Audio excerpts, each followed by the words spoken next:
मैं भदरिया हूँ। मेरी विरासत में विशाखा है और हम लोग विशाखा की विरासत हैं। विशाखा का संबंध कल कल करती बहती चांदन नदी की धारा के किनारे बसी भदरिया बस्ती से है।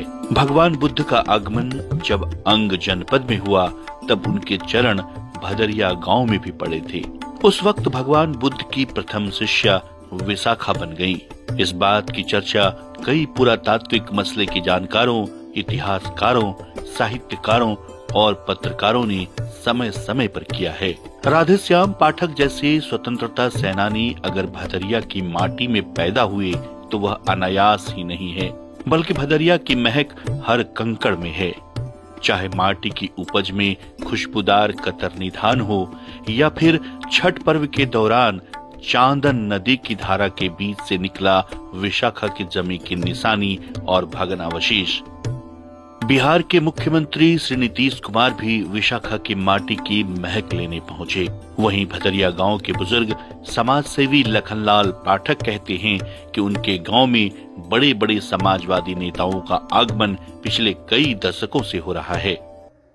भदरिया वैसे समाजवादी आंदोलन का गढ़ रहा है। यहाँ डॉक्टर लोहिया, आचार्य नरेंद्र, अच्युत प्रवर्धन, लोकनायक जयप्रकाश, मधुलिमय, जॉर्ज फर्नांडिस, लालनी मोहन निगम, मधु दंडवते जैसे अनेक समाजवादी नेताओं का आना जाना काफी लंबे अंतराल से रहा है।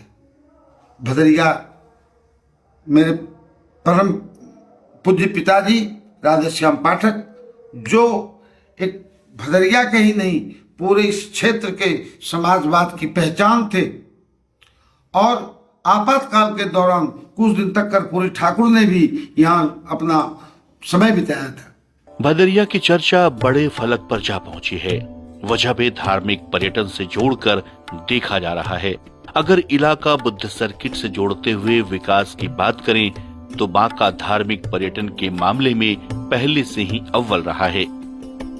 गंगा धाम से बाबा धाम की पांव पैदल यात्रा का बड़ा मार्ग बांका जिला की ऑक्सीजन वाले इलाके से होकर जाता है।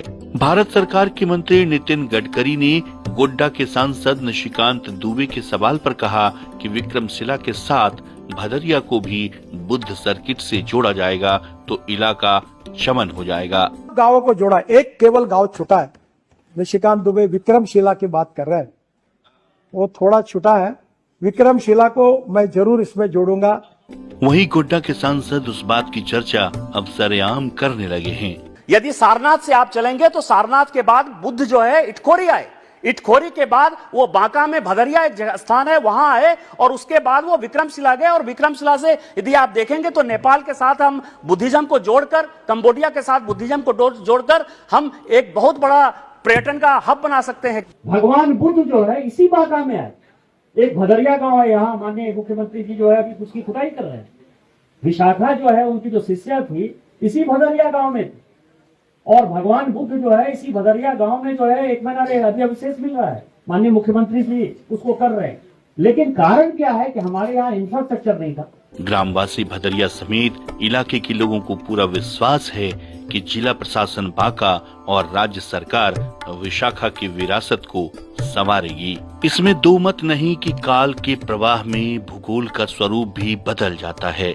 लेकिन जब इतिहास में दफन भौगोलिक साक्ष्य भदरिया और बुद्धकालीन भक्ति से जुड़े अतीत के साथ चर्चा हुई कि वैदिक कालीन अंग महाजनपद के तब के नगर महासेठ मेढक थे। आज का भदरिया गांव ही तब एक अति विकसित समृद्ध 16 महाजनपदों में एक का भद्दी नगर था, जहां प्रवास कर रहे भगवान बुद्ध ने अपने शिष्यों संग भदरिया पधारकर उसी माटी को धन्य किया था। यही था विशाखा का भद्दीय नगर। आमतौर पर तो कोई पुराना टीला या डीह ही ऐसे अवशेष उगलते देखे गए हैं, लेकिन यह शायद पहली बार है जब यहाँ की किसी नदी ने इतिहास से जुड़ा कोई भौगोलिक साक्ष्य उगला हो और भारत में प्रचलित इस मान्यता को पुष्ट किया हो कि नदियां ही सभ्यता के उद्भव और विकास की जननी है। कह सकते हैं कि चांदन नदी ने तो पूरा अवशेष उगलकर प्रत्यक्ष तौर पर एक प्रकार से यह आमंत्रण दे ही दिया है कि मेरे गर्भ में अभी और भी ऐसे बहुमूल्य रत्न पड़े हैं। मेरे पास आओ और झांक कर देखो तो सही। चांदन की आवाज सूबे के मुखिया नीतीश कुमार के कानों से भी टकराई और 12 दिसंबर 2020 को सच का दीदार करने वह भदरिया गांव पहुंच गए, जहां अवशेष देखने के बाद उन्होंने टूरिस्ट स्पॉट बनाने, विस्तृत खुदाई के लिए चांदन की धारा बदलने, आसपास के इलाकों में भी पूरा तात्विक खोज करने और भदरिया के इतिहास का साक्षी बनने जैसी कई घोषणाएं कर दी। ये तो ऐतिहासिक होगी और ये तो साबित हो गया है, इसलिए अब इसको आगे भी और ज्यादा यहीं पर इसको ठीक ढंग से और देखना होगा और सारी बातों की जानकारी होगी, क्योंकि यहाँ के इलाके में लोगों को ये इस बात की जानकारी है कि यहाँ पर भगवान बुद्ध भी आए थे। तो जैसे ही हमको इसके बारे में जानकारी मिली थी, मेरे मन में एक बात आई कि कहीं ये भगवान बुद्ध के समय का तो नहीं, और फिर पता चला कि 2600 साल पुराना, तो मतलब तो वही हो गया। और फिर यहाँ के गांव के बारे में भी जब बात पूरी जानकारी मिल गई है तो बहुत, आप समझ लीजिए, जो ऐतिहासिक बात है वो बात अब सामने आ जाएगी और इसका जो पौराणिक इतिहास है और इस बात को जान लीजिए। अब आप समझ सकते हैं कि बिहार के विभिन्न कोने में क्या मतलब पौराणिक चीजें हैं और क्या इसका ऐतिहासिक महत्व है। तो आज आ गए और देख लिया, और मैंने सब लोगों से बातचीत भी कर ली है, और इसके लिए जो नदी का धार वहां से है उसके बारे में यह भी बात हुआ कि 95 के पहले जो पुराना धार था उसी को फिर से निर्मित किया जाए, ताकि ये इलाका अगर और ज्यादा इसको अनुसंधान करने के लिए और अगर कहीं खुदाई करनी है तो उसको करने के लिए, और फिर जो गांव तक का इलाका है सब पर नजर रख के कुछ न कुछ किया जाएगा। तो ये बहुत ही सब चीजों की जानकारी होगी, और ये कोई अपने राज्य के लिए नहीं, ये दुनिया भर के लिए बहुत बड़ी जानकारी मिलेगी।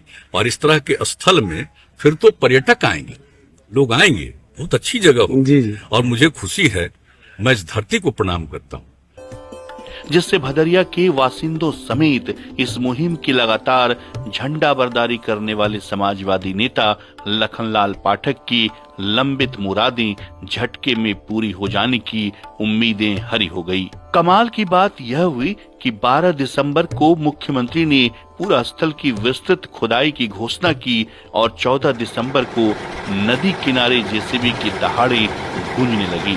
इससे भदरिया समेत समस्त अंग क्षेत्र के लोगों के चेहरे पर आश्चर्य मिश्रित खुशी की लकीरें खिंच गई। आमतौर पर ऐसी घोषणाएं इतनी जल्दी सरजमीन पर नहीं उतरती। इसकी इकलौती वजह समझ में आई, वह मुख्यमंत्री का पूरा तत्व प्रेम, और उस प्रेम की वजह है भदरिया के पास बहने वाली चांदन नदी में उस अमूल्य धरोहर का निकलना, जो कम से कम बौद्ध ग्रंथों में दर्ज भद्य नगर, वहां निवास करने वाले नगर महासेठ मेंढक और उनकी पौत्री विशाखा द्वारा भगवान बुद्ध का अपने संग के साथ भदरिया आगमन पर स्वागत की कथा का एक साथ भौगोलिक साक्ष्य उगल रही है। इतिहास को भौगोलिक साक्ष्य मिल जाए, इससे ज्यादा उसे चाहिए भी क्या।